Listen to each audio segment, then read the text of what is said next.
As it crossed a fallen log, its limbs became visible. 6 legs, jointed and coordinated, carrying the body with unnatural efficiency. Staff Sergeant Daniel R. Cole had spent most of his adult life operating in places most Americans would never see on a map.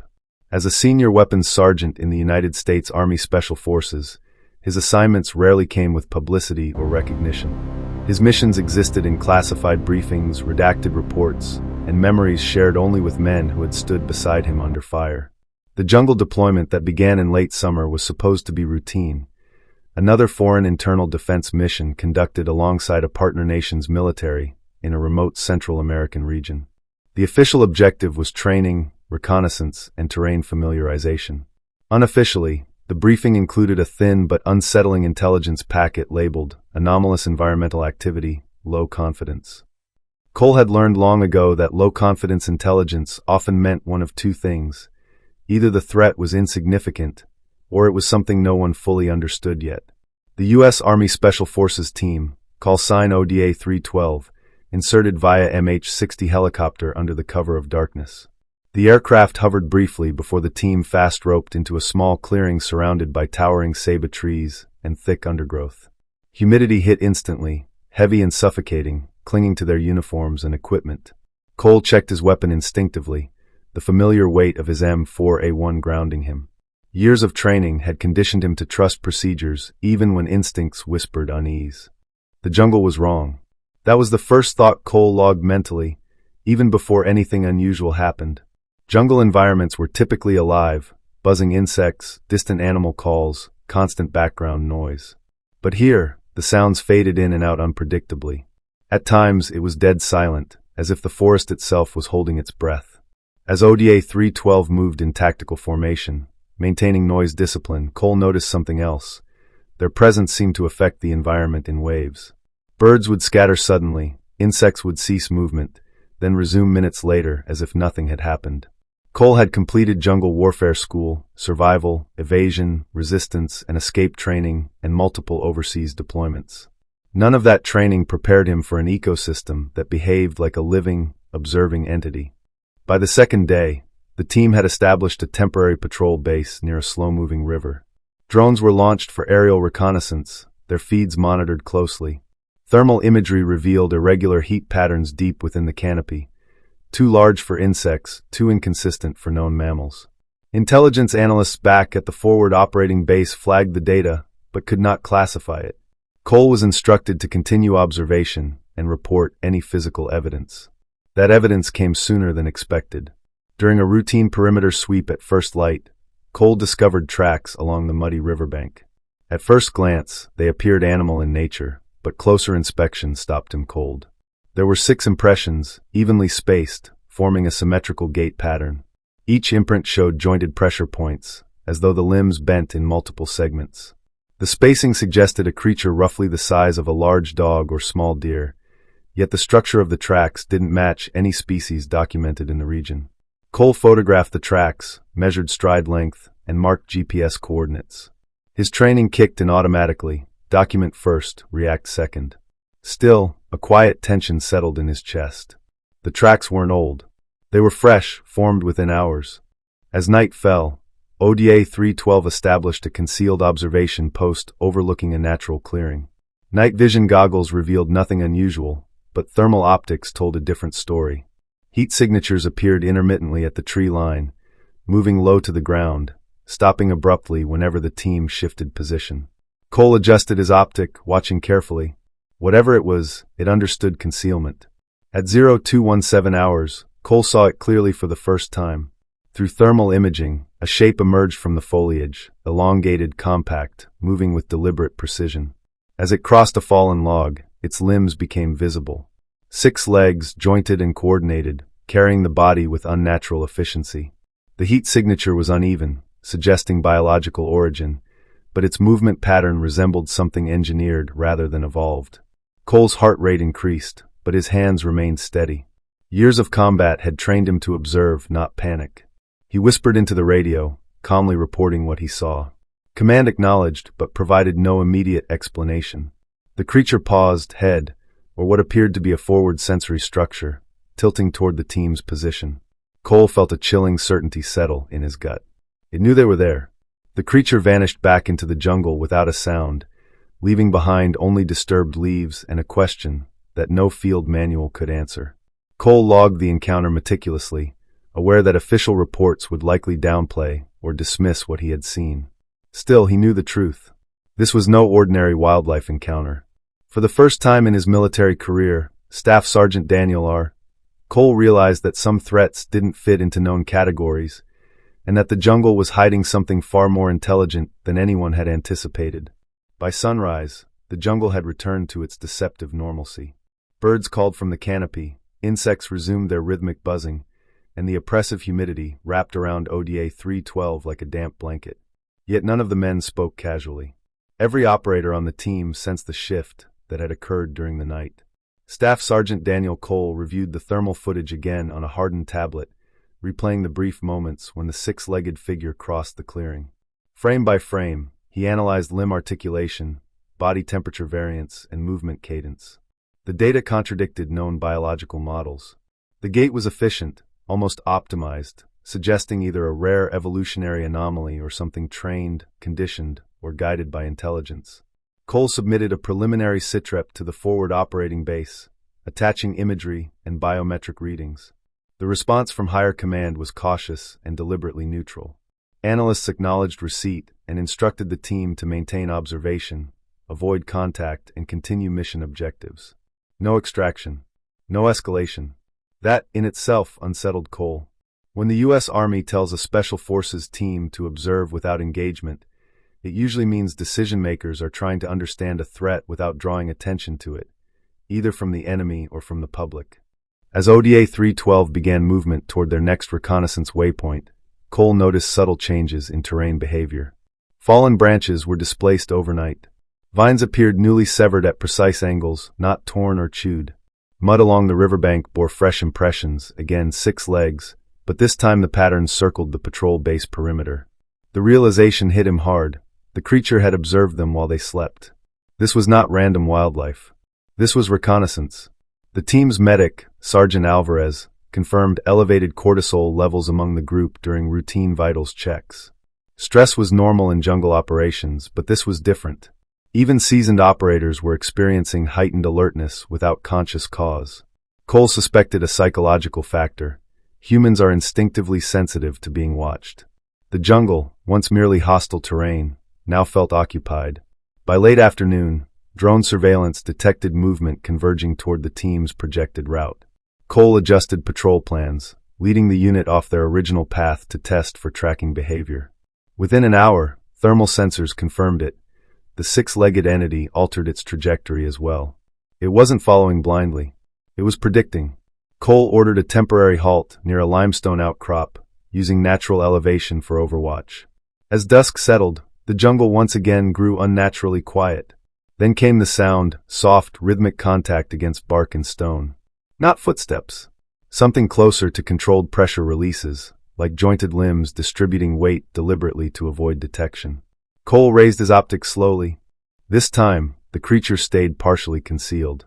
Through gaps in foliage, Cole observed its body structure more clearly. The torso appeared segmented but flexible, coated in a matte, non-reflective surface that absorbed light and heat inconsistently. The limbs, 6 in total, moved in synchronized pairs, allowing it to climb, crouch, and pivot with unsettling fluidity. No visible eyes, but forward sensory protrusions reacted instantly to sound and motion. Cole felt a surge of professional frustration. Rules of engagement prevented engagement without hostile intent, yet the creature's behavior clearly demonstrated tactical awareness.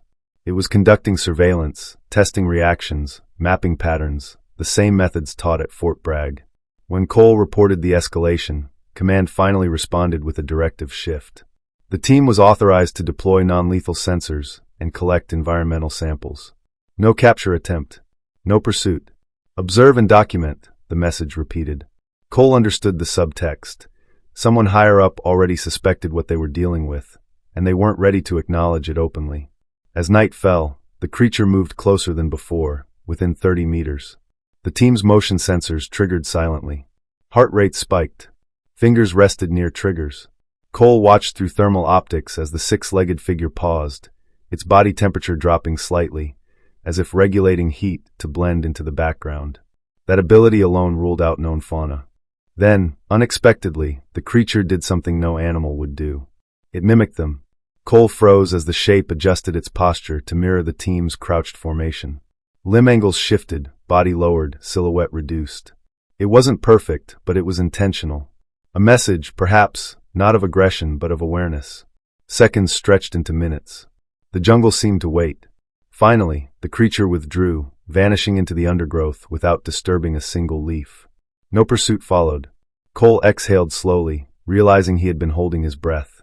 Whatever they were dealing with was not hunting them, not yet. It was studying. That night, Cole recorded a personal note separate from official logs, something he had never done before. "This is not an anomaly," he wrote. "This is an intelligence operating inside our environment. Unknown origin. Unknown intent. High discipline." By morning, ODA 312 received new orders. Extraction was delayed. Additional reconnaissance required. For Daniel Cole, the mission had crossed a line. This was no longer training. This was first contact, whether command was ready to admit it or not. The third day began with an encrypted transmission that immediately changed the tone of the mission. Staff Sergeant Daniel Cole listened carefully as the team's secure radio crackled with updated instructions from higher command. The language was still restrained, still wrapped in bureaucratic caution, but the implications were unmistakable. ODA 312 was now operating under a restricted intelligence compartment, meaning their findings would bypass normal reporting channels. That alone confirmed Cole's growing suspicion. Whatever they had encountered was not unknown to everyone, just not acknowledged openly. The team was instructed to shift from passive observation to controlled provocation. The goal was not confrontation but reaction. By altering movement patterns, radio usage, and patrol timing, they were to determine whether the six-legged entity responded predictively or adaptively. This was counter-surveillance doctrine, usually applied against human adversaries trained in reconnaissance and evasion. Applying it against an unidentified jungle entity felt surreal, but Cole trusted doctrine more than instinct. Doctrine had kept him alive. They began immediately.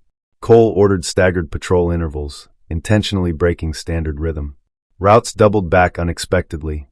Observation posts were abandoned early, and radio transmissions were sent using decoy encryption bursts. Within hours, the results were undeniable. Motion sensors placed along false routes detected activity. Careful, measured movement that avoided traps but investigated decoys. Thermal imagery showed the same distinctive six-limbed heat signature pausing at each abandoned site, lingering longer than necessary if simple curiosity were the motivation. "It's thinking," Sergeant Alvarez muttered quietly, eyes fixed on his display. Cole didn't respond. He was already compiling evidence in his mind. This was not reactive behavior. This was analysis. As evening approached, the jungle's atmosphere shifted again. Cloud cover thickened unnaturally fast, blocking moonlight and plunging the forest into near-total darkness. Even seasoned operators found visibility challenging. The team's night vision devices compensated, but thermal optics became essential. That was when they noticed something new. There was more than one heat signature now. Not many, but enough to suggest a pattern. Two additional shapes appeared briefly at the edge of sensor range, smaller but identical in structure. 6 legs each. Coordinated movement. They did not converge on the team directly. Instead, they positioned themselves at elevated terrain features, ridges, fallen trees, rock formations, establishing what Cole immediately recognized as Overwatch positions. The realization sent a cold jolt through him. This was no longer observation. This was a tactical setup. Cole radioed command with urgency this time, detailing the multi-entity presence and coordinated positioning. The response came slower than before, as if routed through layers of decision-makers. When it arrived, it was concise. Maintain discipline. Avoid escalation. Do not engage unless engaged. Cole clenched his jaw. The U.S. Army trained its soldiers to dominate terrain, not surrender it psychologically. Yet here they were, surrounded by something that understood terrain dominance as well as any special forces unit. As midnight approached, the entities began testing boundaries. A branch snapped deliberately just beyond visual range. A sensor was triggered, then another, always one step ahead, never close enough to justify engagement. Cole suspected they were mapping response times, reaction angles, fields of fire. The same techniques taught to reconnaissance units worldwide. Then came the most disturbing development yet. One of the entities vocalized. It wasn't a roar or animal call. It was a low-frequency, rhythmic sound, pulsing in intervals that matched no known species. The vibrations resonated through the ground, subtle but measurable. Alvarez confirmed it affected heart rate and breathing patterns slightly, enough to induce tension without incapacitation. Psychological pressure. Cole realized then that fear was being applied deliberately. The entities weren't attacking, because they didn't need to. They were asserting control. Cole adjusted team posture, lowering profiles and tightening spacing. The men moved as one, silent and disciplined. Despite the fear creeping into their nerves, training held. Cole felt pride in that moment, human professionalism standing firm against the unknown. Suddenly, one of the six-legged figures emerged fully into view, illuminated faintly by ambient thermal contrast. It stood still, centered in the clearing, limbs spread evenly, body elevated. A display, not of aggression but of presence. Cole locked eyes, or what he assumed were sensory receptors, with it through his optic. Time slowed. For several seconds, neither side moved. Then, astonishingly, the creature lowered itself, flattening its body against the ground, mimicking a non-hostile posture. A universal signal, perhaps, not submission but neutrality. Cole made a decision that would later be debated in rooms he would never enter.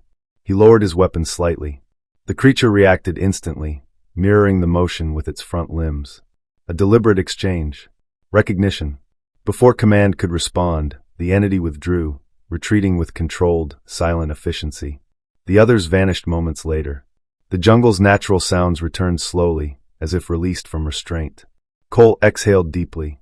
Sweat soaked his uniform, unnoticed until that moment. Minutes later, command transmitted a new directive. Prepare for immediate extraction, at first light. All collected data classified. Mission parameters exceeded. That single line confirmed everything. Whatever ODA 312 had encountered was real, intelligent, and significant enough to warrant removal rather than resolution. Cole understood the unspoken truth. Some discoveries were not meant for engagement, only containment. As dawn broke, helicopters approached through mist-laden air. Cole took one last look at the jungle below. He knew, with absolute certainty, that they were not leaving something behind. They were being allowed to leave. Extraction occurred just after first light, when the jungle mist was still thick enough to blur depth perception and mute sound. The MH-60s descended quickly, rotors slicing the humid air with controlled urgency. ODA 312 boarded without incident, but every man felt the same unspoken tension, relief mixed with the unsettling sense of unfinished business. Staff Sergeant Daniel Cole took his seat, weapons secured, eyes still scanning the tree-line until the aircraft lifted clear.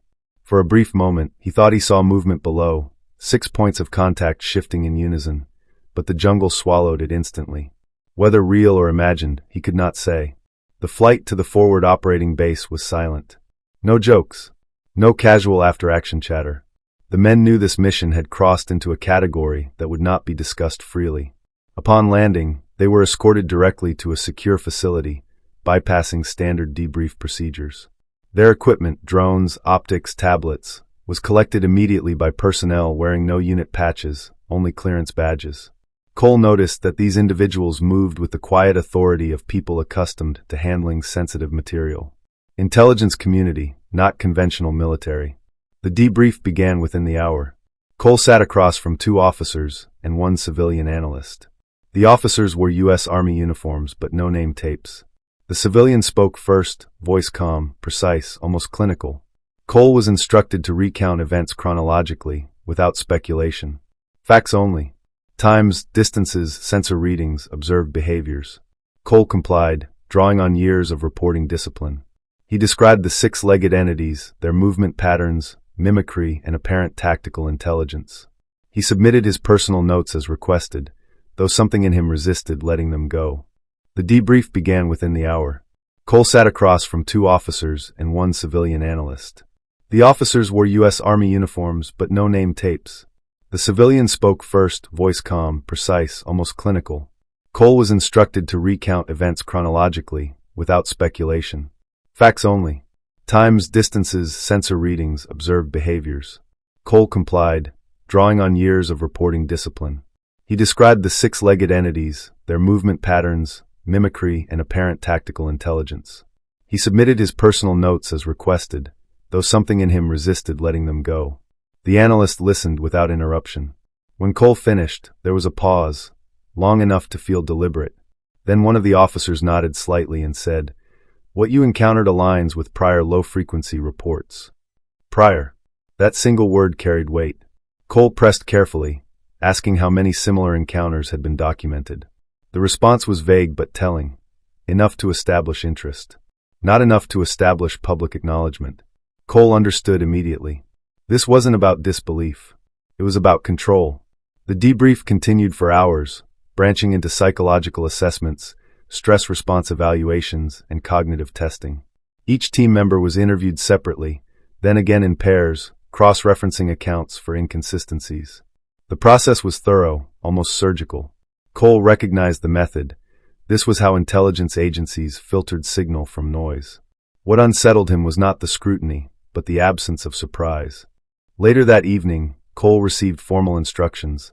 The mission was reclassified. All records were sealed. ODA 312 was reassigned under the guise of routine redeployment. Officially, nothing unusual had occurred. The jungle encounter would not appear in after-action reports accessible to standard military channels. It would live elsewhere, in restricted databases behind layers of authorization. Before dismissal, the civilian analyst delivered a final briefing, unofficial in tone but heavy in implication. He explained that certain environments, deep ocean trenches, polar regions, dense jungles, contained biological phenomena not yet fully understood. Some were ancient. Some were adaptive. A few, he hinted carefully, demonstrated intelligence beyond expected evolutionary pathways. Cole asked the question that had been building in his mind since the first night in the jungle. Are they hostile? The analyst considered this. Not in the way you define hostility, he said. They respond to intrusion. They observe capability. They test boundaries. And if boundaries are crossed? Cole pressed. Then they respond proportionally, the analyst replied. So far. That answer followed Cole long after the debrief ended. Weeks passed. Life returned to a familiar rhythm. Training cycles, equipment maintenance, preparation for future deployments. On the surface, everything was normal. But Cole noticed subtle changes. Intelligence briefings now included coded references to environmental anomalies. Jungle operations came with additional restrictions. Certain grid zones were quietly designated no-go areas without explanation. Patterns emerged, visible only to those trained to see them. Cole also noticed changes within himself. Sleep came harder. When it did, dreams carried the weight of unseen observation, of being measured, evaluated. He found himself reviewing the encounter repeatedly, questioning his decision to lower his weapon, to acknowledge the creature's gesture. Had that moment prevented escalation? Or had it simply confirmed something to the entities that humans could be reasoned with? One evening, months after the deployment, Cole received an encrypted message routed through an internal channel he had never used before. No sender identification. No subject line. Just a short directive. Stand by for consult. Environmental operations. The meeting that followed was brief and classified beyond anything Cole had previously experienced. He was informed that his team's encounter had influenced ongoing strategic assessments. Not because of fear, but because of behavior. The entities had demonstrated restraint, discipline, and intelligence. Traits the U.S. military did not ignore. Cole was not asked to return to the jungle. Instead, he was asked to advise. His role shifted quietly, subtly. He became a reference point, a human data set for first contact behavioral analysis. He never signed anything acknowledging the nature of the work, but the implications were clear. The encounter was not an isolated incident. It was part of a broader pattern, one unfolding slowly, deliberately, beyond public awareness. Cole understood now why the extraction had felt like permission rather than escape. The jungle had not rejected them. It had evaluated them and reached a conclusion. The months that followed marked a subtle but irreversible shift in how Staff Sergeant Daniel Cole viewed the world and his role within it. His advisory position, cloaked in layers of classification, placed him at the intersection of military doctrine and phenomena that did not fit conventional threat models. Officially, his task was to consult on environmental operations risk assessment, a deliberately vague designation. In practice, Cole was asked to analyze encounters similar to his own, drawn from fragmented reports originating in jungles, deep forests, and remote training zones across the globe where U.S. forces had operated quietly for decades. The pattern was impossible to ignore. Each incident shared core characteristics: highly disciplined movement, non-random surveillance behavior, and avoidance of direct confrontation unless provoked. Witnesses described entities with unconventional anatomy, often more limbs than standard mammals, exhibiting awareness of human tactics. Most encounters ended the same way: observation, assessment, withdrawal. No pursuit. No escalation. As Cole reviewed sanitized footage and redacted field logs, he realized that what his team had experienced was not first contact, but mutual recognition. Intelligence analysts referred to the phenomenon using sterile terminology: non-human environmental intelligences. The phrase was intentionally broad, designed to avoid assumptions about origin or intent. Some theorized undiscovered evolutionary branches, organisms that had developed intelligence in isolation, adapting to extreme environments beyond human reach. Others suggested something more controversial: parallel biological systems that had learned to coexist alongside humanity by remaining unseen. Cole was careful not to speculate openly. He understood the danger of narrative bias. But privately, he acknowledged the implications. If these entities had existed long enough to develop counter-surveillance behavior, then they had been observing humans for a very long time. One classified briefing in particular stood out. Satellite data revealed recurring movement patterns in dense jungle regions shortly after large-scale human activity: road construction, logging, military exercises. In each case, anomalies appeared, assessed the intrusion, and faded away once activity ceased. No permanent engagement. No territorial expansion. Just response. Cole recognized the logic instantly. It mirrored the way Special Forces units monitored hostile regions: observe, evaluate, disengage unless necessary. Years later, long after the jungle deployment had faded from official memory, Staff Sergeant Daniel Cole still carried its weight with him. His career continued, outwardly unremarkable to anyone without clearance: rotations, advisory roles, training oversight. But beneath the surface, the encounter shaped every professional judgment he made. He had come to understand that not all victories were measured in territory gained or enemies neutralized. Some were measured in restraint, in choices not made. The classified programs Cole contributed to never received a name the public would recognize. They existed as policy adjustments, training footnotes, and restricted operational boundaries that quietly altered how modern militaries moved through certain environments. Jungle warfare manuals were updated with emphasis on ecological respect and unpredictable non-hostile variables. Advanced sensor arrays were recalibrated to detect anomalies without triggering response. The doctrine evolved, not toward dominance but toward awareness. What disturbed Cole most was not what the entities could do, but what they chose not to do. Intelligence models increasingly supported the same conclusion. The six-legged intelligences, and others like them, had likely existed for centuries, perhaps millennia. Their survival strategy was simple and effective: remain unseen, avoid unnecessary conflict, and respond only when survival demanded it. Humanity's recent technological expansion had forced them to adapt, not aggressively, but intelligently. They were no longer hiding. They were monitoring. Cole attended one final briefing before stepping away from advisory work. It was small, highly restricted. Analysts presented long-term projections: human expansion into previously inaccessible regions, deforestation, infrastructure development. Each projection overlapped with increased anomaly encounters. The trend was unmistakable. Contact was becoming more frequent, not because the entities were advancing, but because humans were. One analyst posed the question everyone avoided aloud: at what point does avoidance become impossible? No one answered immediately. Cole finally spoke. When we stopped listening. The room fell silent. Cole explained that during his encounter, the entity had mirrored human behavior: posture, discipline, restraint. That wasn't coincidence. It was communication. Not language, but recognition.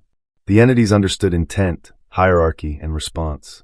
They did not fear humanity, but they measured it carefully. And so far, humanity had passed, barely. The final assessment concluded with a quiet warning. If human forces continued to treat unknown environments as empty terrain, escalation was inevitable. Not because the entities sought conflict, but because every intelligent system has limits. Push beyond those limits, and response becomes survival. When Cole retired from active service, he returned to civilian life without ceremony. No medals marked the jungle mission. No citations referenced the six-legged intelligence. That was intentional. Some truths were not meant to inspire fear or fascination. They were meant to guide behavior. Occasionally, news reports surfaced. Unexplained equipment failures during jungle exercises, units reporting being observed, missions aborted due to environmental instability. The explanations were always mundane. Weather, wildlife, human error. Cole knew better, but he didn't correct them. The cover stories served a purpose. On quiet evenings, Cole would sometimes review old maps, tracing the boundaries that had been quietly redrawn. Vast regions remained untouched, preserved not just for nature, but for balance. Humanity believed it was protecting ecosystems. In reality, it was respecting borders. Cole never saw the six-legged entity again, but he felt its presence in every calculated restraint, every operation canceled rather than pursued, every moment when force was withheld in favor of observation. That was the legacy of the encounter. Not fear, not awe, but understanding. The jungle had shown him something profound. The world was not empty before humans arrived, and it would not belong to them alone in the future.